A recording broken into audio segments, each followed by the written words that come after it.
Welcome to SAT Prep Thursday. Today we're doing College Board SAT Practice Test number 6, Part 4, numbers 1 through 19. This is a calculator approved section, so I will be using either the TI-30XS or the TI-30XA. Also, there's a file link in the description for this practice test. Which expression is equivalent to 2x squared minus 4 minus 3x squared plus 2x minus 7?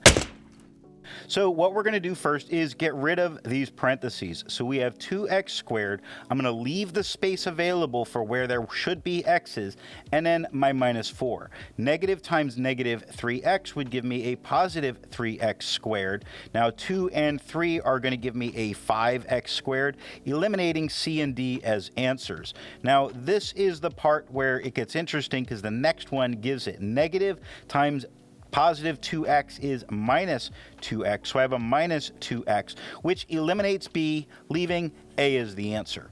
The graph above shows the position of Paul and Mark during a race. Paul and Mark each ran at a constant rate.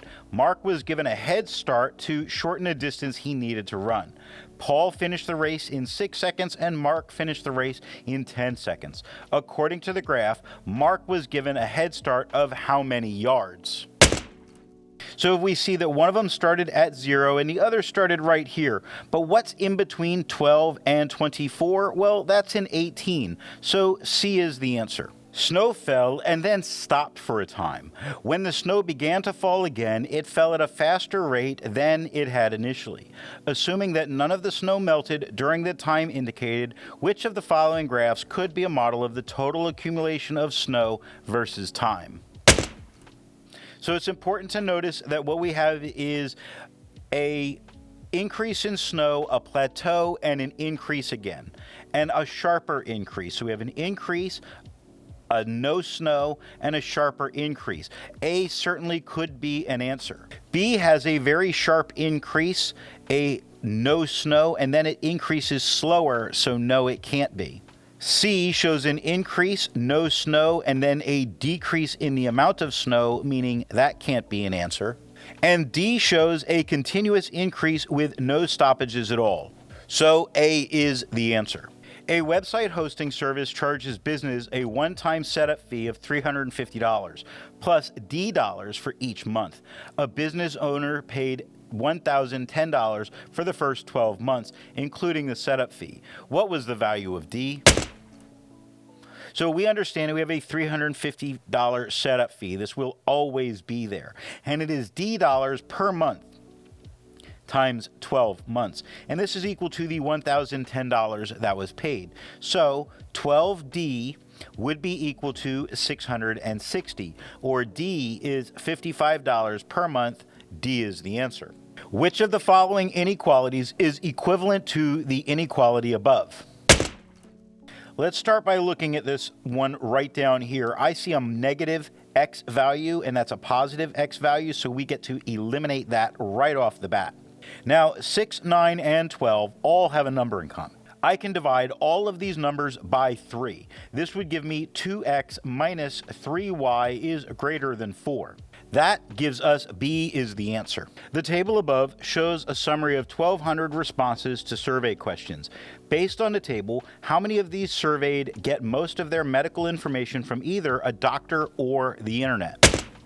When we look at the table, we can see that 63% get it from the doctor, 13% get it from the internet. So 13 plus 63 is 76, 76%, 0.76 out of 1,200 people who responded. So I multiply that by 1,200. This is going to give me 912. So C is the answer. The members of a city council wanted to assess the opinions of all city residents about converting an open field into a dog park. The council surveyed a sample of 500 city residents who own dogs. The survey showed that the majority of those sampled were in favor of a dog park. Which of the following is true about the city council's survey? It shows the majority of the city residents are in favor of the dog park. Now, that's not true. It showed that a majority of the city residents who are dog owners wanted it to be a dog park. The survey sample should have included more residents who are dog owners. And it could have, but it might have been nice to have some non-dog owners as a part of it to get actually what the city residents think. The survey sample should have consisted entirely of residents who do not own dogs, and that would be unfair in terms of a sample of all city residents, because again, we're excluding a group. The survey sample is biased because it is not representative of all city residents, and that is true because you would want to survey both dog owners and non-dog owners. The table above shows the flavors of ice cream and toppings chosen by people at a party. Each person chose one flavor of ice cream and one topping. Of the people who chose vanilla ice cream, what fraction chose hot fudge as their topping? So if we look at vanilla, there was a total of 13 people who chose vanilla. 8 of them chose hot fudge. So 8 over 13, which means that D is the answer. The total area of a coastal city is 92.1 square miles, of which 11.3 square miles is water. If the city had a population of 621,000 people in the year 2000, which of the following is closest to the population density in people per square mile of land area in the city at that time? So what we're really talking about is people per mile. Now, we have 621,000 people, and this is per mile, and the total city is 92.1, but some of that is water, so we have to eliminate the 11.3 that is water. Just by using our calculator, we're going to get 7687, which is closest to B, our answer. Between 1497 and 1500, Amerigo Vespucci embarked on 2 voyages to the New World. According to Vespucci's letter, the first voyage lasted 43 days longer than the second voyage, and the 2 voyages combined lasted a total 1,003 days. How many days did the second voyage last? So the first voyage plus 43 days is equal to the second voyage, and the first voyage plus the second voyage is equal to 1,003.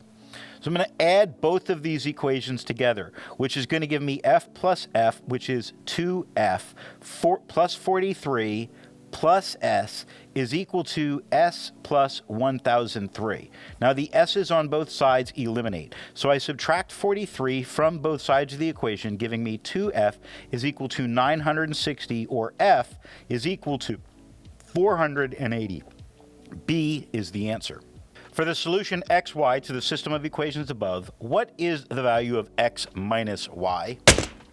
Let's add both of these equations together so that we can eliminate those y values. This is going to give us 13x is equal to 13. So we know that x is equal to 1.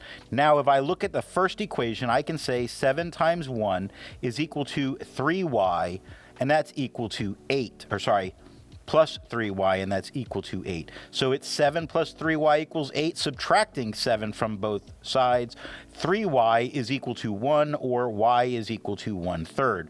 But what we want to know is x minus y. 1 minus 1/3, which is 2/3, so B is the answer. For questions 12 through 13, refer to this following information. In 1919, H.S. Reed and R.H. Holland published a paper on the growth of sunflowers.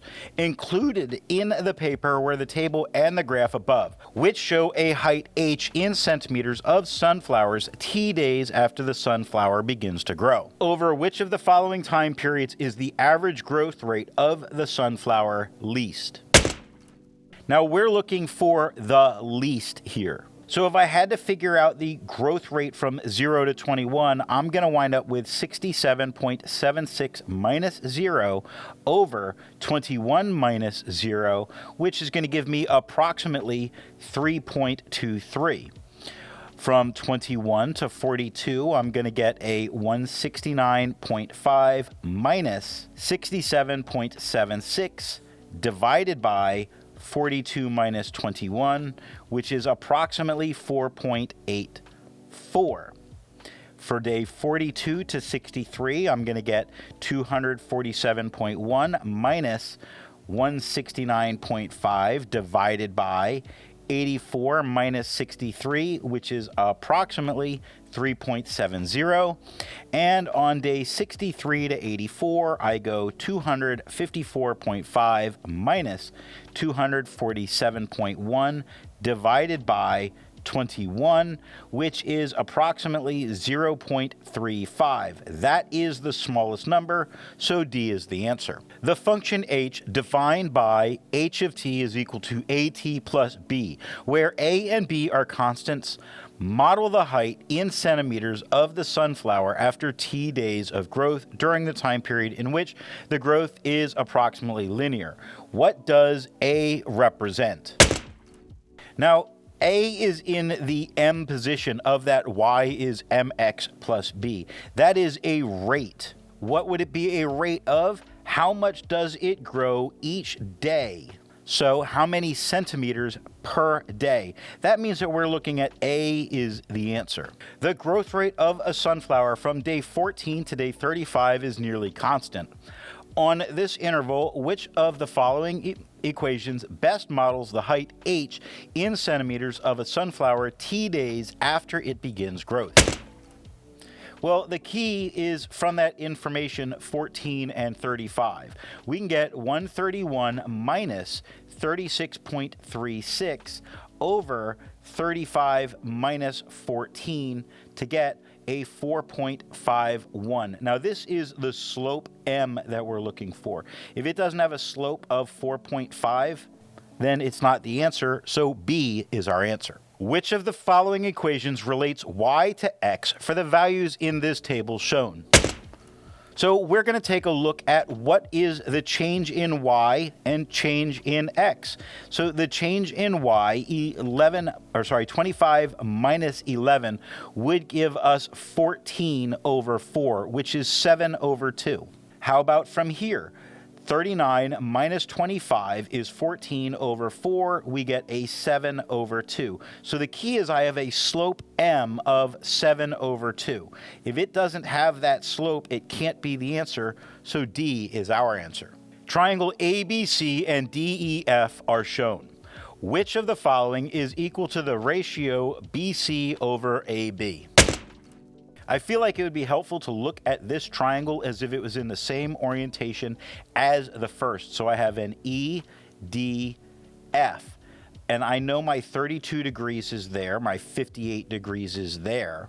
That way I can look at BC over AB. This would be equal to DF over ED. So B is the answer. For questions 17 through 19, we're going to refer to this following information. When designing a stairway, an architect can use the riser tread formula 2h plus d is equal to 25, where h is the riser height in inches and d is the tread depth in inches. For any given stairway, the riser height are the same and the tread depth are the same for all steps in that stairway. The number of steps in a stairway is the number of risers. For example, if there's 5 steps in a stairway in the figure above, the total rise of the stairway is the sum of the riser's height as shown in this figure. Which of the following expresses the riser height in terms of the tread depth? So we know that we had that equation 2h plus d is equal to 25.